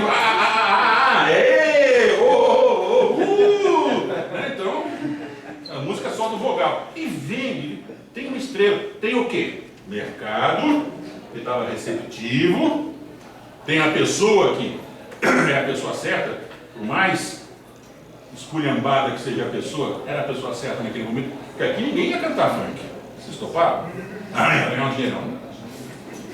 Não é o perfil, né? Não é o perfil. Todo mundo gosta de dinheiro, mas não vou cantar funk, né? Eu também, imagina eu cantando funk. Não é o perfil, né? E o momento que estava pedindo, né? Local, pessoa, momento. Então, Gurgel, eu acho que foi uma dessas nossas fatalidades aí, entre tantas outras. Eu acho que Começou com o Visconde de Mauá, né? Visconde de Mauá, gente, outra história, outra biografia para vocês verem, viu? Visconde de Mauá era um empreendedor fabuloso. de caranguejo, sempre comprar sobre O empreendedor. Visconde de Mauá era quem acredita um pouco no lado espiritual das coisas, aquilo era uma reencarnação de um Rothschild, de alguma coisa. O cara era muitos anos à frente do que a realidade onde ele estava. Mas aí a ciumeira do reinado brasileiro, na época era reinado, né? Dom Pedro II, Dom Pedro I, não lembro exatamente. As primeiras ferrovias do Brasil foi o Visconde de Mauá. Estaleiro Mauá, tem até hoje no Rio de Janeiro, Estaleiro Mauá. Passou em várias mãos, mas começou com ele. Então, o Visconde de Mauá, o próprio Eike, coitado, mas ele foi muito usado. Né? O coitado não, né? Mas foi bem usado. ele sai milionário, né? Ele vai sair com muito dinheiro. Ainda está com muito dinheiro. E outros tantos. Agora, o Brasil precisa se libertar. Se libertar das suas próprias mazelas. Não é o americano, não é o coreano, não é o japonês, não é o inglês, não é o... O Brasil precisa se libertar e achar que pode fazer um design diferente na sua vida. O brasileiro precisa, e aí é com vocês, hein, gente? Vocês que estão vindo aí. Né? Com vocês. Eu posso, eu quero, eu vou fazer. Não, mas tem concorrência. Concorrência de automóvel, hoje, gente, nós temos aí multinacionais americanas, francesas, automóveis são caros, são ruins. Assistência técnica é ruim, é cara. Gente, não dá para a gente fazer alguma coisa? Falta capital. Pois é, né? Faz avião de ponta, bom exemplo, né? E não faz carro. Então, problema de engenheiro não é. Problema de capital, mas você regimenta aí meia dúzia de caras com capital. Local também não é problema, vamos fazer. Mercado é problema. Aí no mercado, o cara vai ter que entrar com alguma coisa nova. E o que vai sobrar? Preço, competir em preço é muito perigoso. Não é assim tão simples, não. Veja o que está acontecendo com as aéreas brasileiras. São as duas quebradas que competir em preço muitos e muitos anos, preço baixo. Isso nos Estados Unidos quebrou metade da aviação americana. Então agora elas estão tentando se levantar com prejuízos enormes. Então competir em preço é muito perigoso. É uma boa alternativa, mas é muito perigoso. Competir em design não te dá esse risco. Então, tem caminho, tem sim. É o segredo da Embraer, né? Embraer é um bom exemplo, né? Embraer, sem sombra de dúvida. Eu ia falar que eu não conheço muito a história do Gurgel, da sua ascensão e declínio, mas o pouco que eu vejo, para mim se assemelha muito, fazendo um paralelo, talvez até um pouco o Chucro, com o que você vê essas explosões de sucesso de cantores pop. Sim, sem dúvida. Eu acho que falta, e mesmo expressões musicais menos esculachadas, muitas bandas esquecem de fazer aquilo que talvez a Apple esteja revolucionária, de realmente se reinventar a todo momento e se contentar com o que está. Talvez se eu já tivesse esse espírito de se reinventar logo desde o começo, de se reinventar num objetivo de... Por que nós não temos um Steve Jobs no Brasil, né? Aí é uma discussão infinda, gente. A discussão é um Bill Gates, é uma discussão infinda, mas tem espaço? Tem. Precisa de muitas outras coisas, mas tem espaço. Uma história que eu acho muito admirável é do Carlos Gosling, que está hoje no Sim. Ele é um brasileiro meio enviesado, né? Ele é libanês, filho de francês, ele nasceu mais de passagem, né? Estava passando ali, mas ele é brasileiro, viveu lá há muito tempo. Nós temos uns caras aqui no Brasil, para falar na indústria automobilística, quem projetou na Ford o Export foi o Luc Ferrand. Sim, eu O lembro. pai do Júlio Ferrand. Uhum. O Luc Ferrand é politécnico, inclusive. É um cara que... O Luc Ferrand foi diretor de engenharia da Ford, eu acho que Fox também. uns 20, 30 anos. Né? Ele fez carros fabulosos, né? O Luc, que é pai do Luc, não sei o que, de Ferrand, Gil de Ferrand, corredor. Né? Não E sei é um nem se cara está que aqui no vivo. Brasil perguntar, eu acho que alguém já ouviu falar em Luc Ferrand? Metade eu vi, nem metade eu vi. É que é da nossa época, meu caro, não é da época dele. Não, mas não é valorizado. Esse Não é. Esse é um cara que seria aí um Lee Iacocca brasileiro, né? Entre outras palavras, mas sem dúvida não teve o valor que merecia. Eu achei curioso que foi lançado no Salão de Frankfurt o Export, essa versão a última, e eles estão com projeções de lançar na Europa. Porque agora o mercado europeu está se voltando para SUVs pequenos.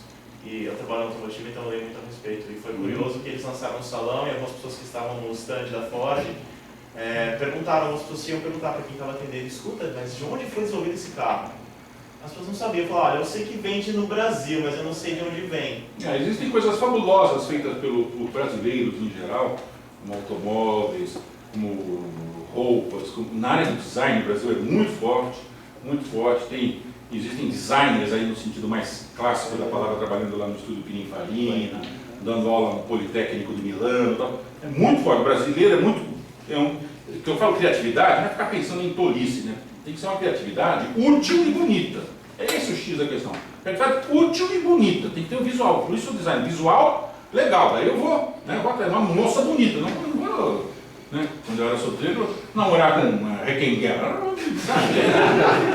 Tinha que ter conteúdo, utilidade e ser bonita. E vocês, acho que mas deixa o jovem ali perguntar, ele já levantou a mão umas 3, 4 vezes. Eu vi um vídeo na internet sobre o facto de o aspecto estético de um produto criar uma experiência de usuário melhor. A pessoa tem a sensação de que aquilo é mais funcional por causa disso. Sim, sem problema. E eu queria saber se há algum estudo palpável, porque o senhor falou várias vezes sobre o aspecto estético, etc. E eu já vi sobre proporções áureas e que algumas empresas usam isso para criar uma coisa mais agradável visualmente. Mas eu queria saber se há alguma coisa, algum estudo de fato. Sim, existe. E em que é que consiste esse... Entra no site da Harvard University e joga lá no search Design Thinking. Existem uma série de artigos científicos, acadêmicos, melhor dizendo, né, sobre esse tema. Que vão te dar uma pesquisa bem academicona, bem bacana de ver. Ou uma coisa mais light, vocês devem conhecer de nome, é uma empresa americana chamada IDEO, IDEO. Quem não conhecer é obrigatório. Aqui você fala, mas é IDEO. I de igreja, D de dado, E de elefante, O de ovo. IDEO. Né? Joga no search do Google e entre no site dessa empresa, que é uma empresa de design estratégico. O grande lance do design é ele ser estratégico. Só ser bonitinho não adianta. Ele é uma ferramenta estratégica muito forte, uma ferramenta de inovação muito forte.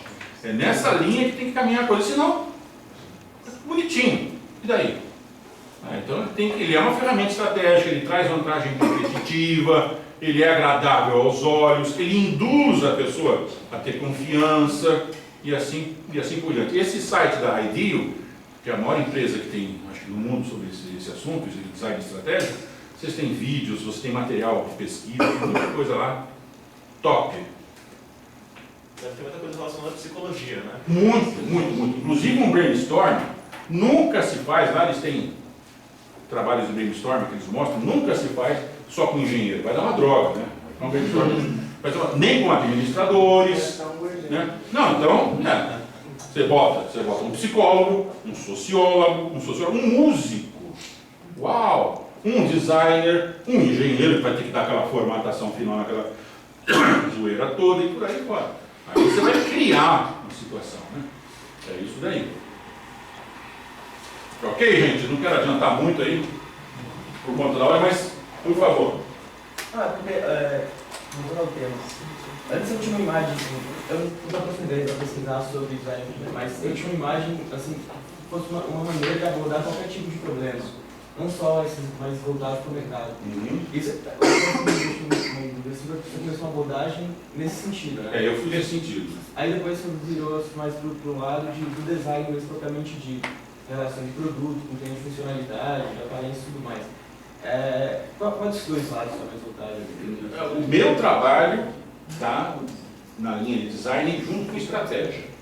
Agora, o design, tem gente aqui da economia da FEA trabalhando em design sim, para cenários econômicos. Onde é que a coisa vai? Vai longe. Então, eles estão trabalhando design sim, cenários econômicos, a influência de um com o outro, o visual das coisas, como é que eu apresento isso. Então, ele é uma ferramenta muito forte. É como você realmente apresentar alguma coisa visualmente muito agradável, né? Já é meio passo andado ou um passo inteiro. Bom, nós estamos repensando o programa de gestão de carreira usando o Design Sim.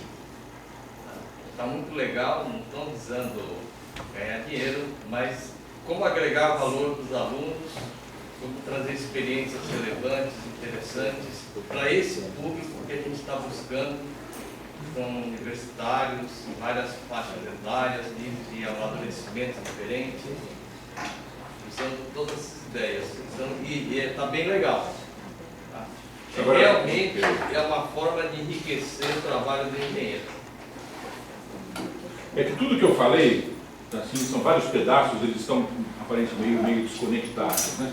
A palestra de 1 hora, para dar um overview. Agora, dá para você dar uma formatada nisso, encontrar um caminho, né? Dá para você fazer um frame disso, o primeiro passo, o segundo, o terceiro. Pô, aí fica válido. E vocês vão ouvir falar muito aqui na Poli. A Poli está começando e vai crescer bastante iniciativas ligadas a design sim. Várias aqui na Poli. Teve um evento na universidade, trouxe alguns especialistas, mas eu não sabia se era foi mais restrito. Não, era aberto. Fora do Brasil, quem mexe muito com isso é Harvard, que a gente disse, e Stanford. Também vale a pena entrar no site da Stanford University e jogar lá Design Thinking. Nossa, tem muita coisa. O dono da ID, o Dave Kelly, é professor em Stanford. Nossa, é um outro mundo, gente. É uma viagem pelas coisas agradáveis que os produtos podem ser para a gente e não tão rígidos, não tão difíceis, nem aqueles controles remotos lá que a gente viu. Ainda dá desespero. Meu Deus, eu só quero aumentar o volume. Obrigado pela audiência, obrigado pela presença, bastante gente, pessoal novo, já deve ter tido o dia inteiro de aula, né? E depois ainda veio para uma palestra legal, vocês estão de parabéns pela força e pela garra. Vamos ver se a gente se encontra por aí. Meus endereços estão aí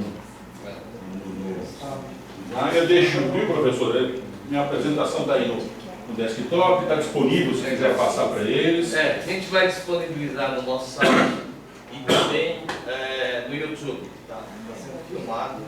Quem tiver interesse pode consultar depois. Bom, a associação, em todo final de palestra, a gente formaliza o agradecimento através de um certificado, né? Uma forma singela de agradecimento. Maravilha, muito obrigado. Eu me sinto muito honrado. Eu sou